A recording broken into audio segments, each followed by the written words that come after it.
Assalamualaikum warahmatullahi wabarakatuh. Bismillahirrahmanirrahim.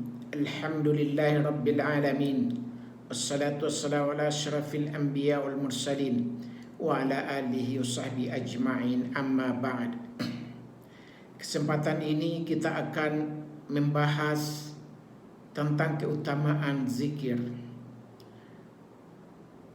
Rasulullah bersabda, qala Rasulullah sallallahu alaihi wasallam, qala Allah Ta'ala, ana inda zanni abdi bi wa ana ma'ahu idza dzakarani fa in dzakarani fi nafsihi dzakartuhu fi nafsi wa in dzakarani fi ma'in dzakartuhu fi ma'in khairi min.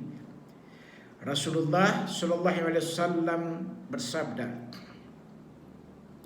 Allah Subhanahu wa Ta'ala berfirman, aku menuruti sangkaan hambaku terhadapku, dan aku senantiasa bersamanya jika ia berzikir kepadaku.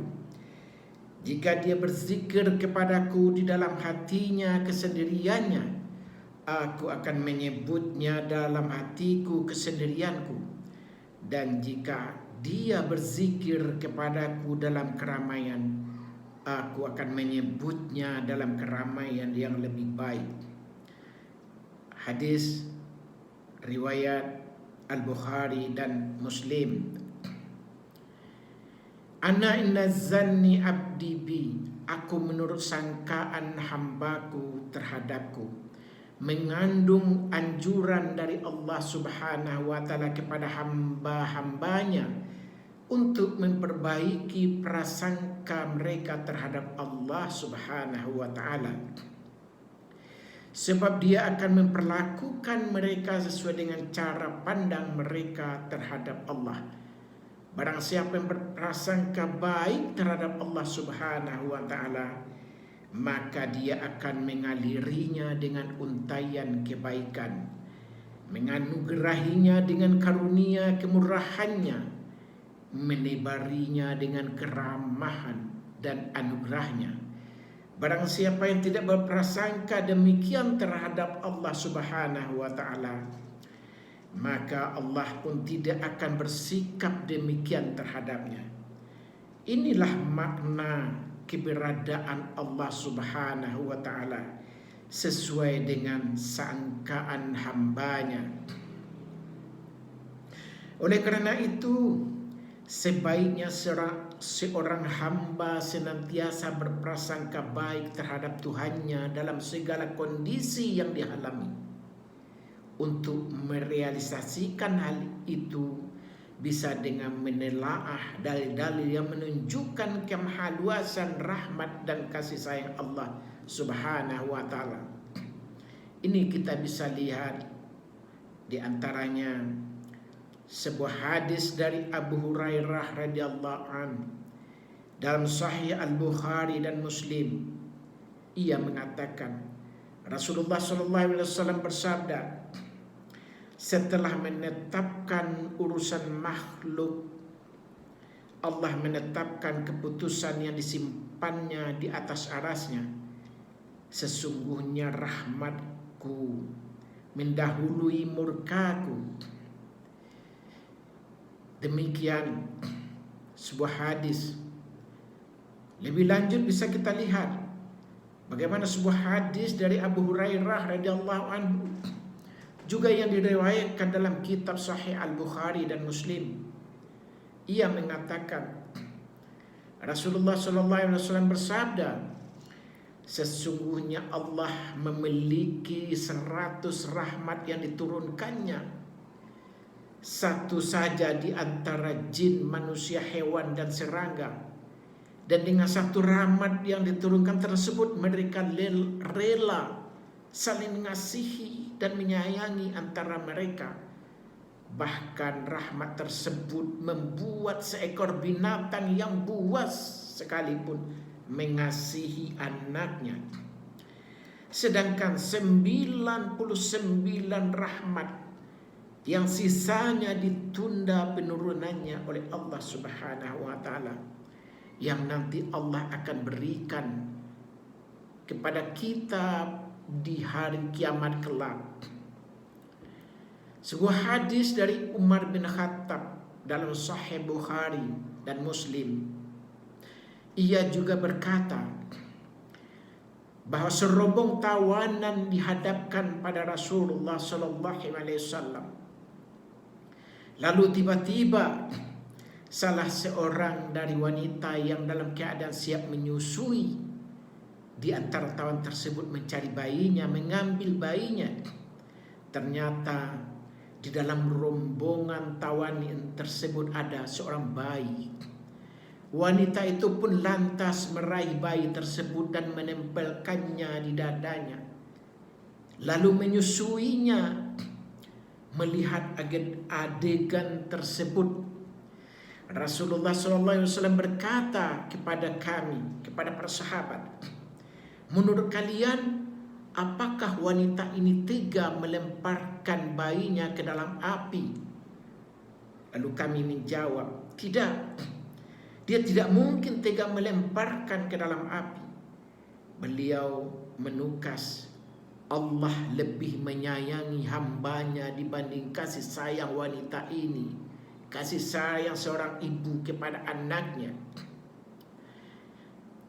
Hadis-hadis sahih yang redaksi menyebutkan orang yang berzikir dengan lafaz la ilaha illallah, tiada Tuhan yang patut disembah melainkan Allah, masih banyak dan hanya bisa dipaparkan dalam tulisan, namun semuanya sudah cukup terwakili oleh informasi yang diberikan oleh Allah Subhanahu wa taala dalam kitabnya, bahwa rahmatku meliputi segala sesuatu.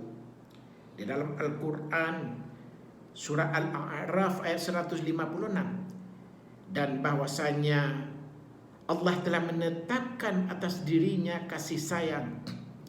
Al-Quran surah Al-An'am ayat 12. Inilah janji Allah Subhanahu wa taala. Dia tidak pernah mengingkari janjinya terhadap makhluknya, apalagi terhadap hamba-hambanya yang tekun melakukan ibadah. Maha benar Allah dengan segala firman-Nya.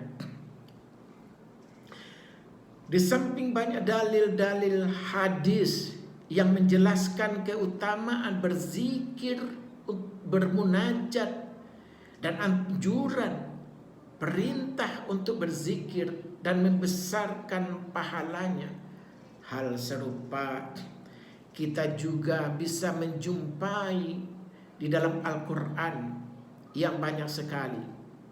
Tapi antara lain dalam firman Allah Subhanahu wa taala, seperti di dalam surah Al-Ankabut ayat 45, waladzikrullahi akbar, sesungguhnya mengingat Allah adalah lebih besar.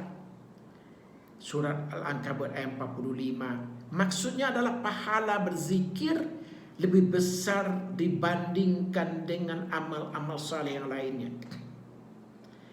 Begitu pula di dalam surah Al-Baqarah ayat 152, fadhkuruni adzkurkum, ingatlah kamu kepadaku, niscaya aku ingat pula kepadamu. Apa arti ingat di sini? Allah akan melimpahkan rahmatnya dan ampunannya kepadamu. Begitu pula di dalam surah Al-Jumu'ah ayat 10, wadhkurullaha katsiran la'allakum tuflihun, dan ingatlah, berzikirlah kepada Allah banyak-banyak supaya kamu beruntung. Lebih lanjut, ala bidzikrillahi tatmainul qulub, surat Ar-Ra'd ayat 28. Ingatlah, berzikirlah, hanya dengan berzikir mengingat Allah hati akan menjadi tentram. Begitu pula di dalam surat Al-Ahzab ayat 35, laki-laki dan perempuan yang banyak berzikir, menyebut dan mengingat nama serta keagungan Allah, Allah telah menyediakan untuk mereka ampunan dan pahala yang besar. Masih banyak lagi ayat-ayat Al-Quran yang memberikan penjelasan kepada kita betapa keagungan, kemuliaan, kehebatan, balasan, kedahsyatan balasan zikir daripada Allah Subhanahu wa taala yang diceritakan oleh Al-Quran kepada kita. Dalam sebuah hadis disebutkan pula bagaimana keutamaan berzikir dibandingkan dengan sedekah. Ma sadaqatun afdalu min dzikrillah. Hadis riwayat oleh Tabrani, tidak ada sedekah yang lebih utama daripada berzikir kepada Allah. Begitu pula zikir adalah amal ibadah yang terbaik. Sebuah hadis yang diriwayatkan oleh Ahmad At-Tirmizi Al-Hakim. Maukah kamu aku beritahukan sebaik-baik amal, perbuatan sekaligus yang paling suci di mata Allah dan paling tinggi dan mengangkat derajat serta lebih baik bagi kalian daripada menginfakkan emas dan perak. Dan lebih baik pula bagi kalian daripada berhadap-hadapan dengan musuh, kemudian kalian menebas leher mereka dan mereka juga menebas leher kalian. Kemudian para sahabat menjawab, ya Rasul, wahai Rasul. Kemudian Rasul menjelaskan, itu adalah berzikir kepada Allah. Demikian dahsyatnya balasan daripada zikir. Begitu pula dalam riwayat yang lain, perumpamaan orang-orang yang berzikir kepada Allah dengan orang-orang yang tidak berzikir adalah bagaikan orang-orang yang hidup dengan orang-orang yang mati. Mathalul ladzina yadhkuru rabbahu wal ladzina la yadhkuru rabbahu mathalul hayyi wal mayyit. Perumpamaan orang yang berzikir kepada Tuhannya dengan orang-orang yang tidak berzikir kepada Tuhannya bagaikan orang-orang yang hidup dengan orang-orang yang mati. Hadis diriwayatkan oleh Bukhari dan Muslim. Perumpamaan yang dijelaskan dalam hadis di atas juga bisa kita temui di dalam firman Allah di dalam Al-Quranul Karim. Dan apakah orang yang sudah mati kemudian kami hidupkan? Al-An'am 122 dalam ayat ini Allah mengumpamakan orang yang kafir dengan kematian, sedangkan orang beriman dengan kehidupan. Sebuah hadis, tidaklah sekelompok orang yang duduk sambil berzikir kepada Allah kecuali mereka akan dikelilingi oleh malaikat, dilimpahi rahmat, dianugerahi ketentraman, dan disebut-sebut oleh Allah di hadapan para malaikat yang ada di sisinya. Hadis diriwayatkan oleh Muslim. Begitu pula tidak ada amalan yang dikerjakan seorang anak Adam yang lebih bisa menyelamatkannya dari siksa Allah daripada zikir kepada Allah. Para sahabat bertanya, tidak jugakah jihad di jalan Allah? Beliau menjawab, tidak juga jihad di jalan Allah, kecuali jika ia berperang dengan menggunakan pedangnya sampai pedangnya tersebut terputus patah. Beliau menyatakan ini sebanyak 3 kali. Hadis riwayat Ibnu Saiban dan At-Tabrani. Demikian dahsyatnya keutamaan daripada berzikir kepada Allah Subhanahu wa taala. Sebuah hadis lain, "Lau anna rajulan fi hijrihi darahimu yaqsimuha wa ahakharu yadhkurullaha lakana dzakiru lillah wa kana dzakirullahi afdal." Jikalau ada seorang laki-laki yang membagi-bagikan dirham, yang membagikan uang yang ada di pangkuannya, sementara yang lain hanya berzikir kepada Allah, bermunajat kepada Allah, maka orang yang berzikir kepada Allah lebih baik, lebih utama. Demikian hadis riwayat Tabrani. Begitu pula Dalam sebuah riwayat lain, Rasulullah mengatakan, jika kalian kebetulan lewat kebun-kebun surga, maka nikmatilah. Para sahabat bertanya, wahai Rasulullah, apa itu kebun-kebun surga? Beliau menjawab, adalah halaqah-halaqah zikir. Hadis riwayat Tirmizi. Rasulullah mengumpamakan bahwa halaqah-halaqah zikir itu adalah kebun-kebunnya surga yang bisa kita temukan di dunia ini. Maka jika engkau menemukan kebun-kebun surga itu, maka engkau hadirlah di situ, yaitu adalah yang merupakan tempat yang utama, tempat yang mulia, yang merupakan daripada halaqah-halaqah zikir itu. Begitu pula dalam hadis lain yang diriwayatkan oleh Al-Hakim, sesungguhnya sebaik-baik hamba Allah adalah mereka yang mengamati matahari, bulan, bintang dan bayangan-bayangan untuk mengingat Allah Subhanahu wa taala. Dalam hadis ini disebutkan betapa seorang hamba yang mengamati seluruh ciptaan Allah, lalu terlahir dari dirinya, dari hatinya, dari jiwanya kekaguman bahwa ini adalah ciptaan Allah yang luar biasa terhadap bagaimana matahari, bumi, bulan, bintang-bintang. Lalu dia mengingat Allah, maka itu adalah merupakan zikir kita terhadap Allah, keagungan terhadap ciptaan Allah. Kemudian dalam sebuah hadis lain dikatakan, laisa yatahassaru ahlul jannati illa ala sa'ati marrat bihim wa lam yadhkurullaha ta'ala fiha. Bahwa ahli surga tidak akan menyesali dirinya kecuali atas waktu yang mereka lewatkan tanpa berzikir kepada Allah di dalamnya. Hadis riwayat oleh Tabrani. Jadi kepada ahli surga saja mereka ada yang menyesal ketika ada waktu-waktu yang dia miliki. Apakah ketika dia hidup di dunia dia tidak melakukan berzikir kepada Allah, sehingga begitu setelah di akhirat, setelah dia masuk surga, dia mengetahui betapa dahsyatnya balasan zikir-zikir itu.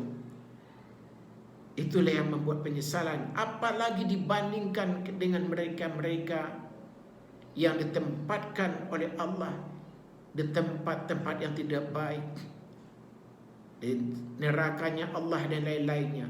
Tentulah mereka akan menjadikan penyesalan yang luar biasa, karena ketika mereka hidup di dunia mengabaikan berzikir kepada Allah ini. Ada sebuah hadis juga yang diriwayatkan oleh Abu Daud menceritakan kepada kita, sungguh duduk-duduk bersama sekelompok orang yang berzikir kepada Allah sejak salat subuh hingga terbit matahari lebih aku sukai daripada membebaskan 4 budak Bani Ismail. Dan sungguh duduk-duduk bersama sekelompok orang yang berzikir kepada Allah sejak waktu asar hingga terbenam matahari lebih aku sukai daripada membebaskan 4 budak daripada Bani Ismail. Demikian gambaran yang disampaikan Rasulullah betapa kemuliaan, keutamaan, kedahsyatan daripada berzikir kepada Allah. Sesungguhnya Allah memerintahkan kepada Nabi Yahya putra Zakaria yang memberi instruksi berupa 5 kalimat pada Bani Israel. Salah satunya adalah zikir kepada Allah. Sesungguhnya perumpamaan zikir sama seperti seorang laki-laki yang dikejar-kejar musuh dengan cepat sampai akhirnya ia menemukan tempat benteng yang kokoh sehingga ia bisa terselamatkan dari orang yang mengejar-ngejar itu. Begitu juga seorang hamba yang berzikir, ia tidak bisa menyelamatkan diri dari setan kecuali dengan zikirnya itu. Itu adalah hadis yang diriwayatkan oleh At-Tirmizi dan Ibnu Hibban. Dalam hadis yang diriwayatkan juga oleh berikut ini, kita kutip satu ayat dari surat Al-Kahfi. Sabarkanlah dirimu menghadap orang-orang yang selalu berdoa dan berzikir kepada Tuhan, kepada Allah pagi dan sore, semata-mata karena mengharap ridha-Nya, dan janganlah kamu memalingkan matamu daripada mereka. Demikian ayat-ayat Al-Quran dan hadis-hadis Rasulullah yang menceritakan kepada kita tentang kedahsyatan, keutamaan daripada berzikir. Dan yang terakhir, ada sebuah hadis yang panjang. Hadis ini diriwayatkan oleh Bukhari dan Muslim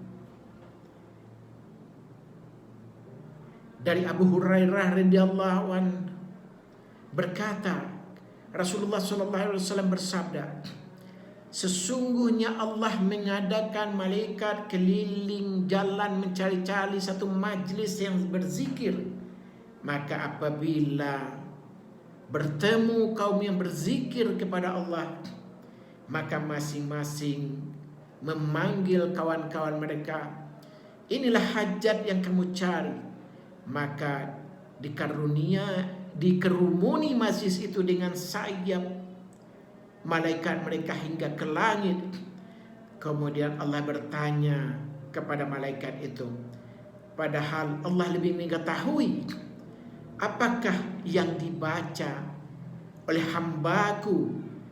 Kemudian malaikat itu menjawab, mereka bertasbih, bertakbir dan memuji serta memuliakan Allah. Allah bertanya lagi, apakah mereka telah melihat kepadaku? Jawab malaikat, belum. Demi Allah, belum melihat kepada Allah. Tuhan bertanya, maka bagaimana kalau mereka telah melihat kepada Allah? Jawab malaikat, tentu akan lebih giat lagi orang-orang yang di majlis itu untuk beribadat, taat, dan lebih banyak lagi bertasbih kepadamu ya Allah. Kemudian Allah bertanya lagi, apakah yang mereka minta? Malaikat menjawab, mereka memohonkan surgamu. Apakah mereka telah pernah melihat surga? Kemudian malaikat itu menjawab, demi Allah mereka belum melihat surga. Bagaimana andaikan mereka melihat surga? Malaikat menjawab, tentu akan lebih ingin, dia akan lebih semangat untuk mencapainya, untuk mendapatkan surga itu. Dan dari apakah mereka berlindung? Kemudian malaikat itu menjawab, mereka meminta perlindungan kepada Allah tentang api neraka. Kemudian Allah bertanya lagi, apakah mereka telah melihat api neraka? Jawab malaikat, tidak. Demi Allah mereka belum melihatnya. Kemudian ditanya lagi oleh Allah, bagaimanakah sekiranya jika mereka melihatnya? Jawab malaikat, andaikan mereka telah melihat, pasti akan lebih takut dan jauh lari daripadanya. Kemudian Allah berfirman, saksikanlah oleh kamu bahwa aku telah mengampunkan mereka semuanya. Seorang malaikat berkata, ya Allah, di majelis itu ada orang yang bukan dari golongan mereka. Mereka hanya bertepatan ada keperluan, maka datang ke majlis itu, duduk di situ. Kemudian Allah menjawab, merekalah ahli zikir, mereka ahli majlis yang tidak akan kecewa siapa yang duduk bersama mereka. Hadis diriwayatkan oleh Bukhari dan Muslim. Lalu di dalam riwayat Muslim ada sedikit tambahan pada akhirnya. Dan mereka meminta ampun, maka dijawab oleh Allah, aku ampunkan segala dosa-dosa mereka, dan aku beri permintaan mereka, dan aku hindarkan mereka dari apa yang mereka takutkan. Dan ketika dikatakan bahwa di majelis itu ada seorang yang banyak dosa, bertepatan jalan, tiba-tiba duduk di majelis itu.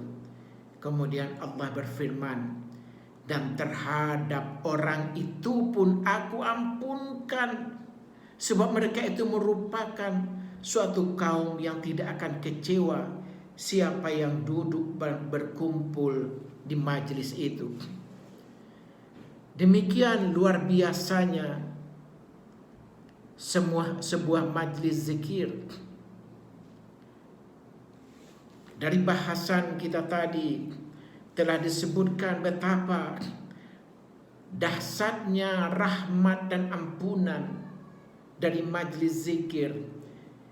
Pahala yang besar yang Allah berikan. Allah memberikan ketentraman hati kepada mereka yang berzikir. Kemudian orang yang berzikir dan juga majlis zikirnya akan dikelilingi malaikat, dilimpahi rahmat, dilimpahi ketentraman. Kemudian mereka akan disebut-sebut di hadapan para malaikat. Kebun surga adalah merupakan halakah zikir. Kebun-kebun surga itu, halakah-halakah zikir itu disebutkan oleh Rasulullah bahwa itu adalah taman-tamannya surga yang bisa kita temukan di dunia ini. Oleh sebab itu, ketika ada halakah-halakah zikir, maka sangat pantas kita berada bersamanya. Begitu pula diceritakan bahwa ahli surga mereka menyesal bila masih ada waktu mereka tidak manfaatkan untuk berzikir. Dan begitu pula bahwa zikir itu adalah merupakan benteng yang kokoh yang bisa menyelamatkan dari kejaran musuh, dan begitu juga bisa diselamatkan dari setan. Allah akan mengampuni dosa-dosa terhadap orang-orang yang berzikir. Apa yang dia minta Allah akan kabulkan, dosanya akan diampuni, Allah akan jauhkan dia dari api neraka. Begitu pula diceritakan bahwa zikir itu lebih utama daripada bersedekah, daripada bersedekah dengan emas dan perak. Kemudian orang yang berzikir adalah bagaikan orang yang hidup, sementara orang yang tidak berzikir kepada Allah bagaikan orang yang mati. Dan juga diceritakan bahwa berzikir kepada Allah juga lebih mulia, lebih dahsyat balasannya daripada membebaskan 4 orang budak daripada Bani Israel. Demikianlah keutamaan berzikir kepada Allah. Dan sangat banyak cara-cara yang bisa kita lantunkan, kita laksanakan dengan berzikir kepada Allah. Di antaranya adalah afdalul dzikri fa'lam annahu la ilaha illallah, la ilaha illallah. Ini kita bisa ulang-ulang. Apakah 33 kali, apakah 3 kali, apakah 100 kali, atau dengan jumlah yang tiada terbatas. Dan banyak sekali tentang cara-cara berzikir yang diajarkan oleh Allah dan Rasul kepada kita. Ada zikir al-maksurat yang biasa dizikirkan oleh Rasulullah antara pagi dan sore. Ada pula zikir setelah salat fardu. zikir setelah fardu yang 5, dan zikir setelah salat sunat, apakah setelah qiyamul lail dan lain-lainnya, dan zikir setiap saat banyak sekali. InsyaAllah pada kesempatan video ceramah kita berikutnya akan kita sampaikan cara-cara, lafaz-lafaz zikir yang bisa kita praktekkan dalam ibadah keseharian kita. Marilah pada penjelasan, pada keutamaan daripada berzikir kepada Allah yang telah kita sampaikan kali ini, kita jadikan daripada bahagian aktivitas kita, sehingga kita bisa memahami betapa keagungan, kemuliaan, kedahsyatan balasan Allah, janji Rasul kepada kita tentang keutamaan daripada berzikir itu. Semoga ceramah kita singkat pada kali ini tentang keutamaan berzikir kepada Allah bisa memberikan pemahaman yang komprehensif kepada kita, sehingga selanjutnya nanti akan kita ajarkan cara berzikir prakteknya. Kita tentunya akan menjadikan semangat yang lebih besar untuk melakukannya setiap saat, karena balasan-balasan yang dijanjikan Allah dan Rasulnya sungguh-sungguh adalah sangat dahsyat dan besar. Sekian yang dapat kita sampaikan kali ini. Mohon maaf atas segala kekurangan. Wabillahi taufiq wal hidayah.